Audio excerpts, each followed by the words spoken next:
সামনে বৃন্দাবনের লাউ। হ্যাঁ বৃন্দাবনের লাউ, ফ্রেশ লাউ, কচি লাউ।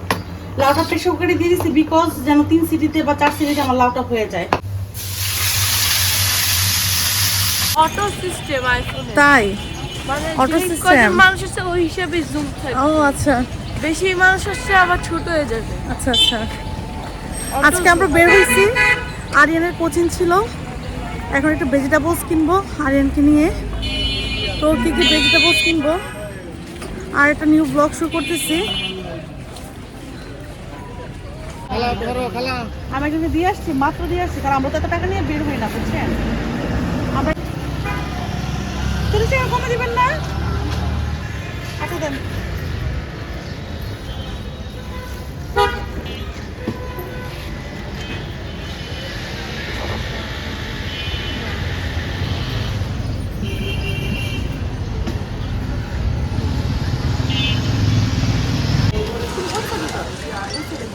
সমস্যা নেই।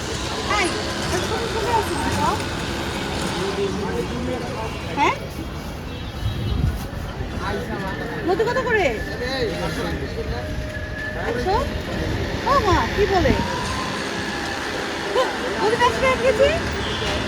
হ্যাঁ বলে কি কম হবে না?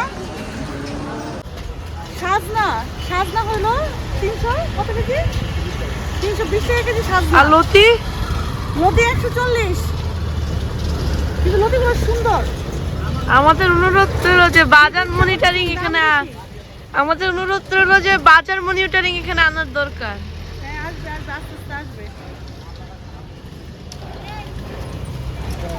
হ্যাঁ আমরা চলে আসছি এখন বাসায়, আর আমরা এখানে বসিয়ে দিলাম আর এর জন্য আমি নুডলস, এখানে নুডলস হচ্ছে কারণ আমি একবার বিকালবেলা রান্না করব, ইফতারি বানাবো না, সো আমি নুডলসটাই খাবো।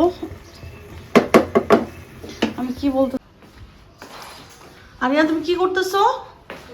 তুমি কি করতেছো এখানে? আরে কিছু না, হ্যাঁ ইঞ্জিনিয়ারিং করতেছি। কি ইঞ্জিনিয়ারিং করতেছো তুমি?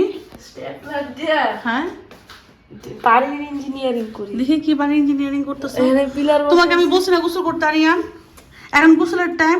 আরিয়ান অলওয়েজ এই কাজটা করো, তুমি অলওয়েজ তুমি এই কাজটা করো। আম্মু এখন তো অনেক সকাল, এদিকে তাকাও। অনেক সকাল আর মামা উনি দেয় গোসল করে দিচ্ছে। তুমি এখন গোসল করতে পারো, তোমার নুডলস হয়ে গেছে, তুমি খাওয়া দাওয়া করো, আর মাম্মি তোমার রুম গুছাবো সুন্দর করে। এই অবস্থা, রাত্রেবেলা আমরা টিভি দেখছি, এখানে বসে বসে এই অবস্থা। দেশের অবস্থা ভালো না, আমার পুরো বিশ্বের অবস্থাই ভালো না, দেশের না পুরো বিশ্বের অবস্থা ভালো না। বাংলাদেশ সম্বন্ধে হুমকি জানাই দেয়। কিসের হুমকি? আরে পরে কপিরাইট দিতে পারে। আমি গোসল করব, মোটামুটি বাসা কাজ শেষ করব, শেষ করে 2 ঘন্টা ঘুম দিয়ে উঠবো। উঠার পর আমি লাউ শাক নিয়ে এসেছি, লাউ শাক ফুটবো, সিম দিয়ে আলু দিয়ে লাউ শাক রান্না করব। লাউ নিয়ে এসেছি একটা কচি 100 টাকা দিয়ে, ওইটা রান্না করব আমি। আর হলো সঙ্গে থাকছে সাজনার ডাল। সো আজকে ইউটিউবে ব্লগ আসতেছে আমার ব্লগটা যারা দেখছেন, যদি ইউটিউব থেকে দেখে থাকেন অবশ্যই সাবস্ক্রাইব লাইক করবেন, অনেক কষ্ট করে ভিডিও বানাই আপনাদের জন্য। আর হলো যারা ফেসবুক থেকে দেখছেন অবশ্যই ফলো দিবেন, লাইক করবেন, কমেন্ট করবেন, এইটা আপুর একটা আর্জি, আমার পাশে থাকবেন আপনারা। তো স্টার্ট করব আমাদের ব্লগটা। রেডি আরিয়ানের নুডলস। নুডলসটা কই ডিম দেন? ডিম দিচ্ছি, দিব নুডলস, এই যে এখন দিতে পারি এই মশলা, ঠিক আছে? মশলা ছাড়াতে হবে না, মশলা দিতে হবে, কারণ আরিয়ান মজা পাবে না।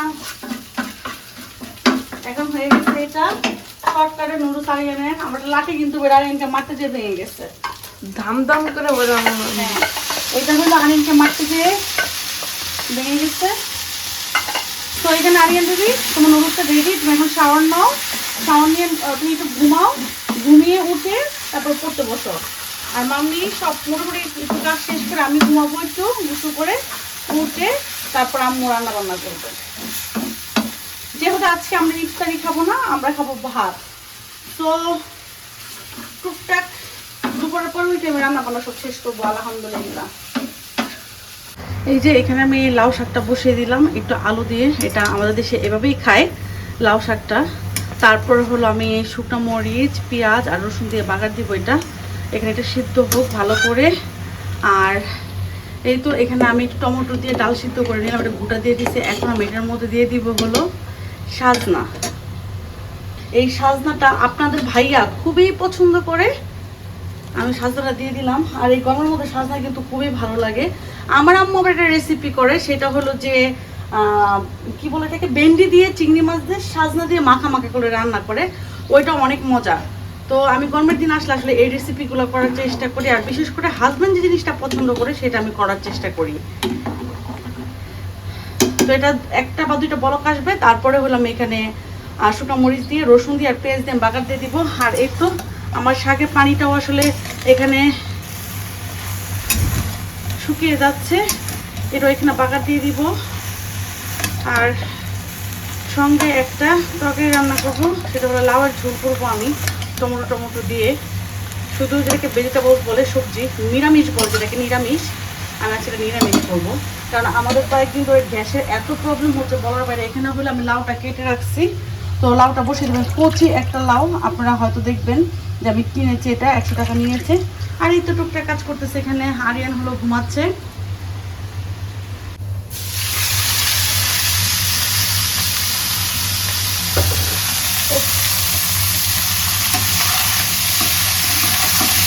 শাকটা অলরেডি আমার শেষ, একদম লাল লাল করে পেঁয়াজ রসুনটা বেটে নিচ্ছি। আবার আলুটা সুন্দর করে সিদ্ধ হয়ে গেছে, এখানে সিমটাও সিদ্ধ হয়েছে।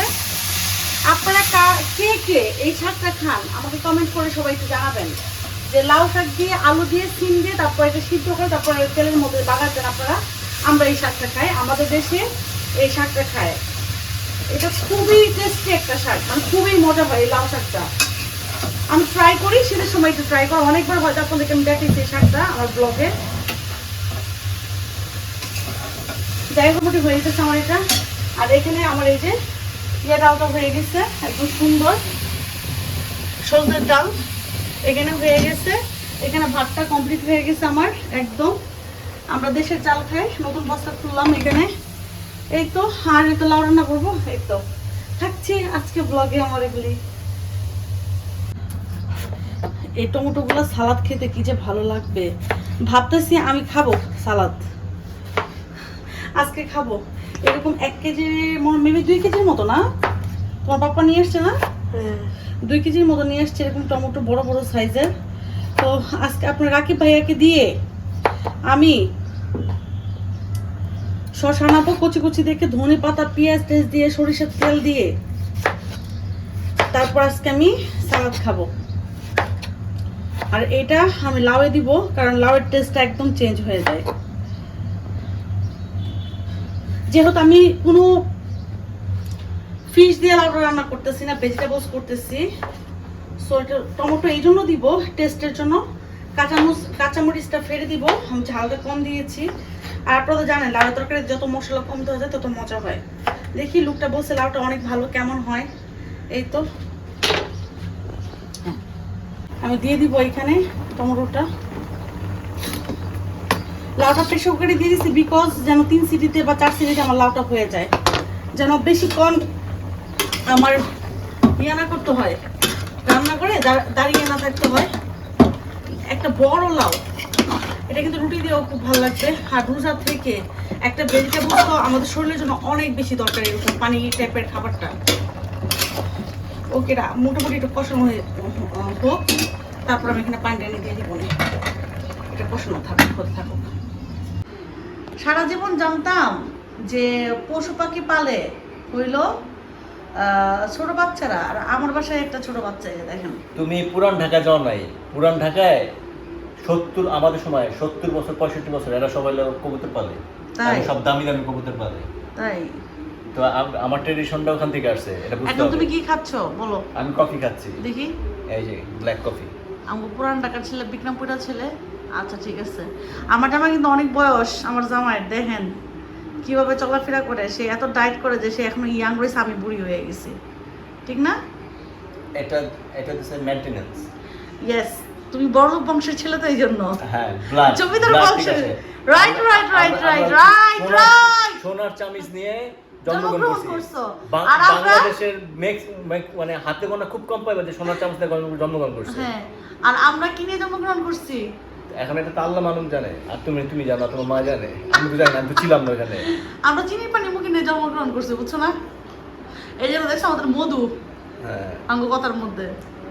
আর আমাদের হইতেছে কথার মধ্যে হইতেছে স্ট্যাটাস বের হয়, স্ট্যাটাস। স্ট্যাটাস, ওকে। তুমি দুধ কফি আর দুধ চা ছাড়তে পারলা না। আমার আজকে উপর দিয়ে যে কি গেছে, আমি বাজার করছি, আমি কাল সারা ঘুমাইতে পারি নাই। ওই যে আমাদের বাংলাদেশে তো একটা অকারেন্স ঘটছে কালকে, যে আলবি ভাইয়ের ওয়াইফ মারা গেছে।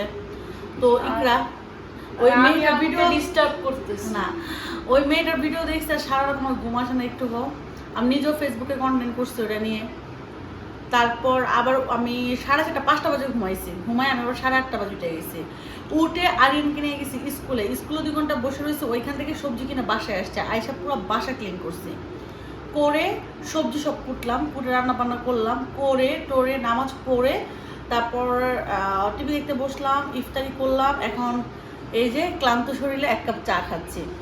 চাটা খেয়ে আমার ঘুমের, আমার চোখ দেখছো, দেখছো না, ট্রেনে রাখতে পারছি না আমার চোখ। আর এই তো তারপর দেখি একটু ঘুমাবো আমি, মেবি 1-2 ঘন্টা ঘুম থেকে উঠে তারপর সব কাজ করবো। এই পর্যন্তই আমার ব্লগটা ছিল, আমি আপনার সাথে শেয়ার করলাম। সবাই অনেক ভালো থাকবেন, আল্লাহ হাফেজ। নেক্সট আরেকটা ব্লগ আসবে, ভালো থাকবেন, আল্লাহ হাফেজ। ও কথা বলতে পারে।